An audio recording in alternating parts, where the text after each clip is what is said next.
I was like, I can't sing, so I wouldn't be able to jump in. Oh, nah, let it out, let it rip.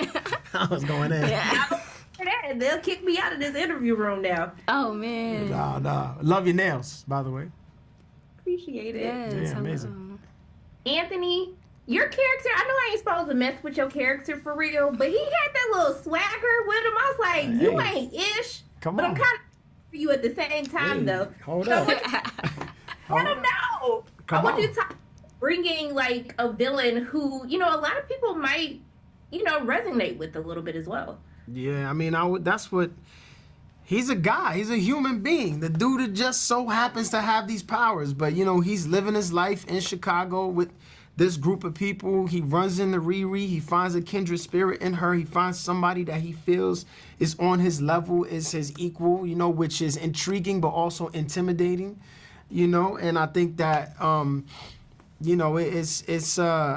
I think like that, and there's just so much to the show being shot in Chicago and him being from Chicago, and having that be a part of the the DNA of this character and getting to use that, his culture and his heritage and all that to create this guy. It was a lot of fun making this character, shooting magic bullets and levitating and going invisible, all that. Dominique, you was in that suit, girl. You was wearing that suit now. Hey there. Come on. But I want you to, you talked about how the suit makes you feel 6 feet tall. And I really love that women are going to see like this dope ass girl who is like killing it with the tech. So I want to know, what did it feel like wearing that suit? And what do you hope that this character is going to like give to young women and just young people everywhere watching? Yeah, I mean, it's insane. Putting the suit on for the very first time was already insane, to feel all the weight of that and to think about what that means for how this young girl sees the world, that she could have made something like this. This time around in the series, to your point, it's taking that to a whole new level. I mean, she done been to Wakanda. She came back with secrets. Like she's learned so much, and it's reflected in the suit. It literally, I had to step up, and she's so much larger this time around. And obviously we see the suit kind of also get some upgrades throughout the show. I think at a base level, I really hope that when young girls see it, especially young girls that can relate to this curiosity or this passion for tech, for the STEM fields, who know that they have a perspective to share in this arena, who feel like they're fighting for a chance to do that they walk away with just a little bit of that Riri Williams confidence, to go for it anyway, when others may not see it, even if it's in these institutions that are supposed to foster that growth and foster that curiosity, to continue to take risks for the sake of advancing what you're capable of. I love that. But I think the thing that I resonated with the most is living in a world that sometimes tries to make you feel small or make you feel. And I want to know for the both of you, because especially being in the entertainment industry, like you get so much criticism for no reason without people actually. Okay, so I want to know for the both of you, like, how do you rise above that noise? Like, how do you rise above it all and continue to put out dope art? Come on, OG. She said OG. That's crazy. I'm like, where's my wrinkles at, Let G? us know. Honestly, like, you can't allow... I said this recently about, I can't even remember what I was talking about, but you can't allow your circumstances to break your dreams, right? You can't allow what somebody says about you keep you from striving. You know what I'm saying? Like, life is hard. People gonna have opinions. And that's what it is. But I think, anyone who has an awesome story to tell will tell you that they've had to overcome those same things. So we're not alone in that, right? Yeah. Like D has had to overcome, naysayers and people people hating and saying all kinds of things, and that gives me comfort to know that I'm not alone in that, And I think that when we understand that, you know, it's okay for us to be like, you know what, I ain't the only one going through this, and it does, you know, it actually doesn't even matter what these people are saying. And sometimes some of those things can actually be fuel. You're like, oh, you know what, actually I can use this. I can use this to get better, right? When somebody gives you some constructive criticism or whatever it is, you know, and yeah, you know, I've been on both sides of it, where it's like, you know, people are like, you the hottest thing from whatever, and then you know, and then on the flip side, you like, they like, I can't stand this guy, or you know, whatever it is, you know, or why is he playing that role, or why did they give that role to him and to not Fulano over here, you know. Like, it doesn't matter, you know, you just got to keep going and keep good people around you too, I think. Keep the Dominique Thornes around you. You know what I'm saying? I'm here for it. If somebody say something else, you send them to me, okay? And Right. I'm going to deal. We definitely sending them to you. Look. Say that then.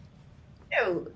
Look, I just want to thank y'all so much for taking time out of your day to speak with me. I appreciate you, and I'm just sending so much love and light both your ways. I hope you have a great day. Thank you so too. much. You too. How are y'all doing today? Doing well. How are you? Good. How are you doing? I'm doing good. I need season 2. Y'all ending on a cliffhanger, playing with my emotions. I love the way you came in, sis. That keep that same energy. Right? Saying, I need to give me these other episodes. Shoot. I love that for us. You know, one of the things that I really love about the character Riri is that she's not just this tech genius, but that she's also somebody who's battling grief, who's navigating systems that can't control or contain her brilliance. And also, too, she's just trying to find a way to fit in. So I want to know, like, what did it mean to you to create a character that's allowed to be a hero, but also allowed to be broken at the same time? That's a great question, sis, but I feel like the answer's embedded right in there. It was a joy and a true once-in-a-lifetime experience for me. I relate to Riri. I'm a smart person, and I relate to Riri in that way, but my closest relationship to Riri is through my grief. Her losing her best friend at that age and time rings so clear for me because I lost my best friend in that same age and time.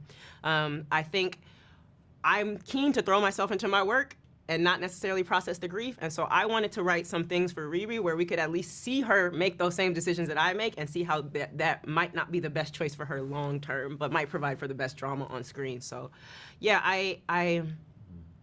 I'm very elated for the opportunity to share a prismatic, full character of a Black woman on screen, especially one in her 20s, especially one that she makes bad decisions, but that's what makes a great character. And I just want to say, I want to thank you for just showcasing that, because I lost my best friend my freshman year of college. So if I had something like this to watch to navigate through that journey, like, I'm going to try not to tear up, but I appreciate you, and I see you. And Sis, if you tear up, I'll appreciate that too.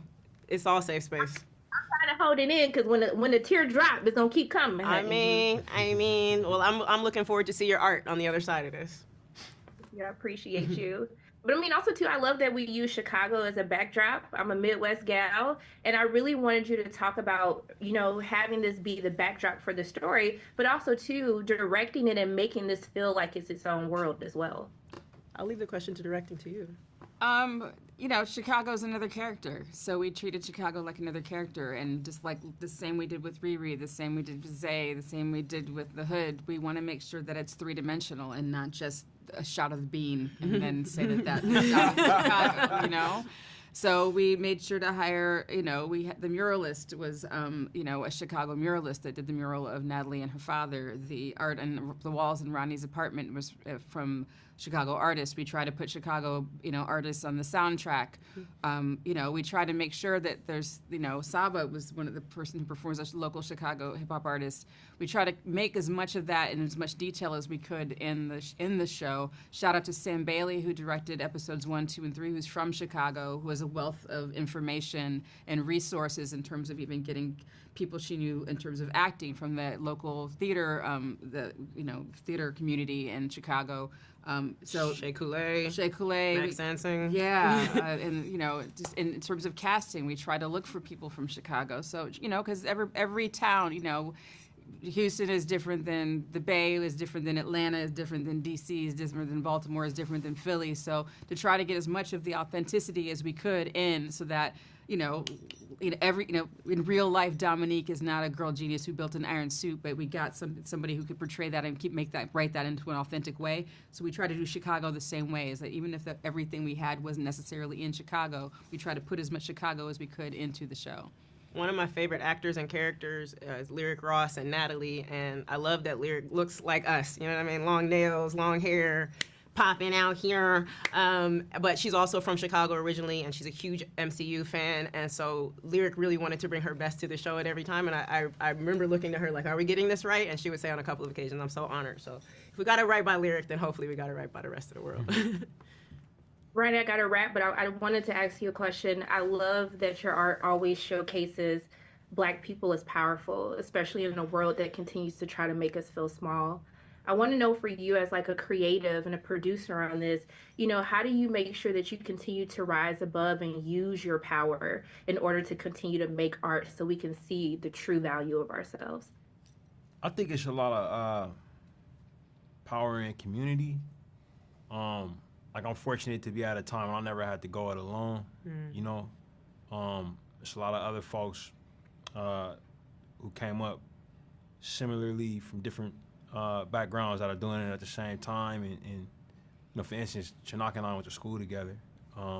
So for me, I'm always trying to look to my right, to my left, for somebody to grab hands with, and go through it together. And in this situation, I was in a situation where I made a couple movies with Marvel, and we had this opportunity to work with them on some television shows, and it was about finding the right people, who could really lead the creative charge, finding people who could bring themselves to this project the way that I brought myself to the first Panther and the second Panther, who had some unique lived-in experiences. Like Chinaka was just sharing with you. I know Angela, is a in addition to being a badass filmmaker, is a mom.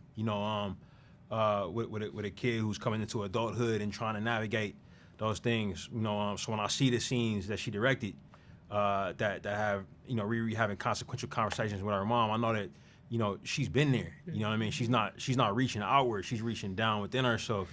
And trying to put something out there, and that's what the audience is going to connect with. When they watch, they're going to connect with the emotions that the creators were feeling. And that for me, it's an honor for me to provide them in any way, shape, or form with the opportunity and the support to put their art out there. Look, I just want to thank all of you so much. Thank y'all for putting this out here. I hope that somebody can relate to it. I know I did. So I just want to send so much love and light all your ways. I appreciate you always for speaking with me. And I'm just sending love and light. I hope y'all have an amazing weekend, okay? You do the Thank same. You too. Good seeing you.